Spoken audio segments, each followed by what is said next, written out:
And I can tell you with no uncertainty that miracle cures are no laughing matter. I bid you good day, sir.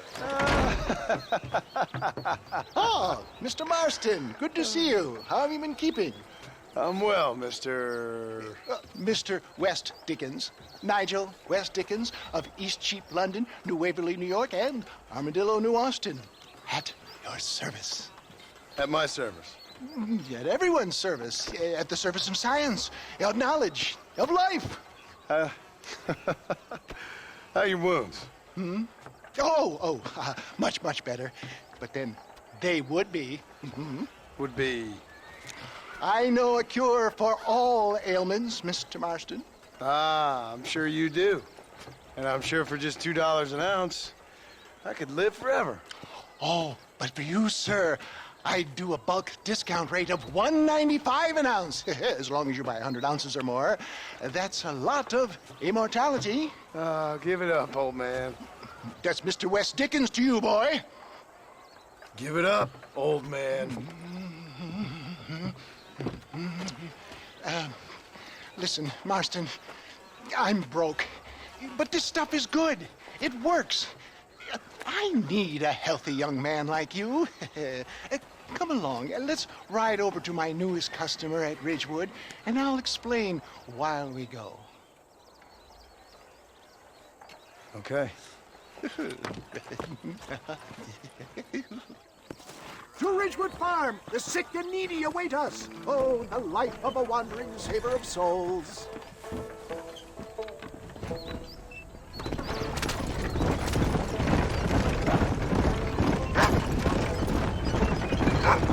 I heard about you, Mr. West Dickens. And I about you, John Marston. Hoodwinking the weak, gullible out of their hard-earned money. My dear boy, it is you who is gullible, if I may be so bold, for heeding such ill-informed scuttlebutt. You're as full of wind as a horse with the collar. I have been blessed with the gift of laughter, and for that I will not apologize. But the West Dickens elixirs speak for themselves. My thousands of happy customers attest to that. If my tonic is such a sham, how do you explain the fine battle in which you find me? Last time you saw me, I was knocking at death's door. You should thank the doctor for that. I reckon you were acting it up worse than it was. Act I can, John. More convincing Othello there has never been. And so shall you, fair Iago or Cassio make. I don't like the sound of this. Showmanship, John. The flourish. The bow. We are operating in a competitive marketplace. Our product must stand out. And how does this involve me? We're going to use your God-given talents to our advantage. I'm really starting to regret I'll drop this. you off at the outskirts of Ridgewood. That way it won't look like we came together. Once I'm set up, saunter nonchalantly into the crowd that is sure to be forming. Eventually, I will call you up to try my tonic. After extolling the virtues, I will have you perform a few feats of wonder to amaze and impress the paying public. Such as? Oh, nothing out of the ordinary for a man in your line of work, I assure you. So it is all a sham. No, just a little innocent ballyhoo to grease the wheels of enterprise, that's all. Do you think that buxom young girl you see on the voyage camera posters knows the first thing about photography? You hop out here, John. Follow me in on foot.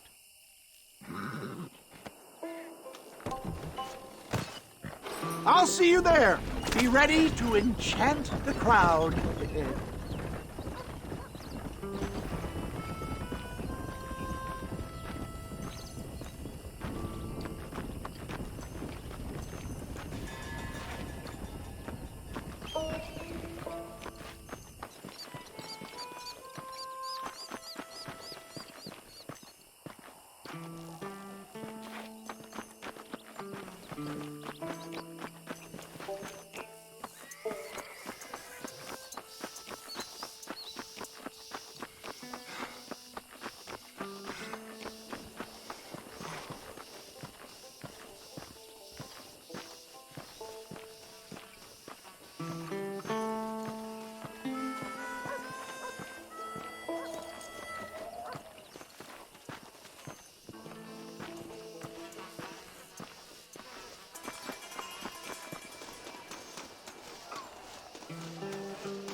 hardworking souls of Cholla Springs, gather round, gather round.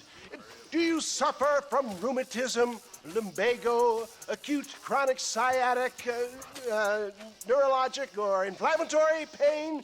Well, I represent the only company that makes the genuine article that cures headaches, neuralgia, earache, toothaches, backache, swelling, sprains, sore chests, swelling of the throats, contracted cords and muscles, anxieties and ravaged nerves, stiff joints, wrenches, dislocations, cuts and bruises, and it adds vitality and vigor to the healthy man. But can you prove it, old man? Oh, I'm sure there's some customer here who could prove the qualities of it by taking a drink right now. You, sir, come up here. Step right up.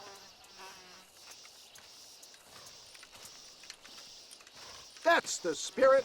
Ladies and gentlemen, pay close attention. This poor, wretched volunteer, entirely unknown to me, will demonstrate the effects of Dr. West Dickens' own patent tonic. Be you a cowpoke or athlete, this miraculous elixir developed with the wisdom of the East keeps the muscles supple and relaxes the cords. It loosens the joints and gives a feeling of youth and vigor to the whole system.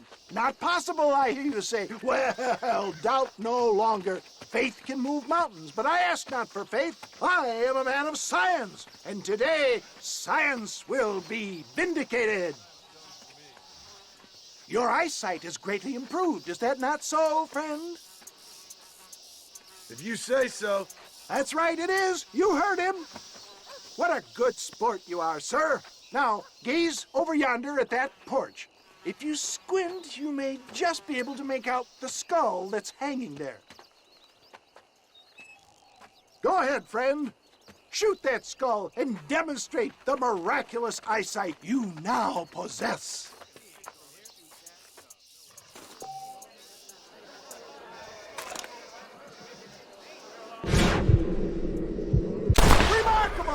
The eyesight of an eagle, granted by imbibing Dr. West Dickens' own patent tonic. Anybody can make that shot. This man is a fraud. If your eye's so damn sharp, why don't you try shooting my hat out of the air? My friends, our test case has been challenged to shoot a gentleman's hat out of the sky above our heads. You can fool these people, but you ain't fooling me. Right. Let's just see how sharp you is with a moving target. Here it comes.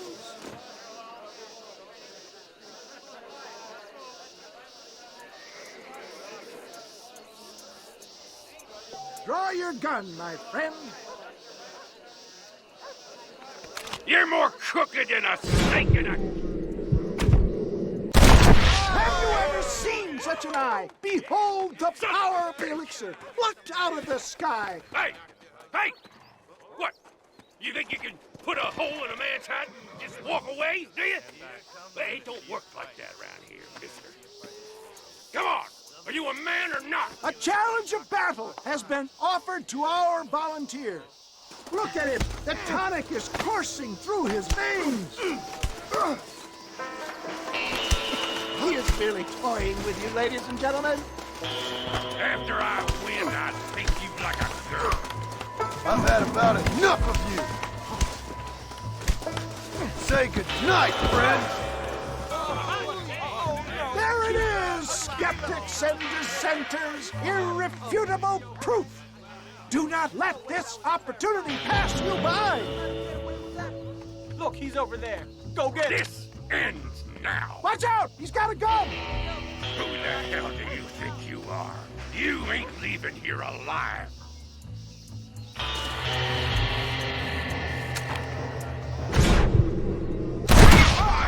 Marvelous elixir. Come, I have plenty for all. You'll be fine. Get out of my way. Hey, where are you going? I want a bottle. Get me a bottle, please. One of them, right? Yeah, no harm in trying one bottle, I suppose.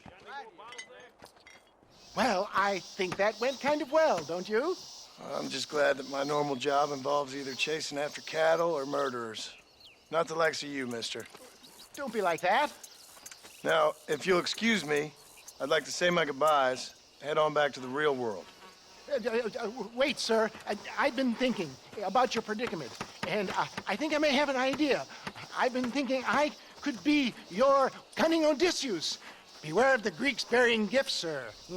Williamson had better beware. We will make them into Trojans. I don't rightly get you. I want you to go and see my old friend Seth. He can come across as a little curious, but I'm sure you two will get on. He's most often found at Coots Chapel. He's very devout. Why see him? Because between him and me, we can get those gates to open for you, and you can walk right in, just like in Homer's great Trojan yarn!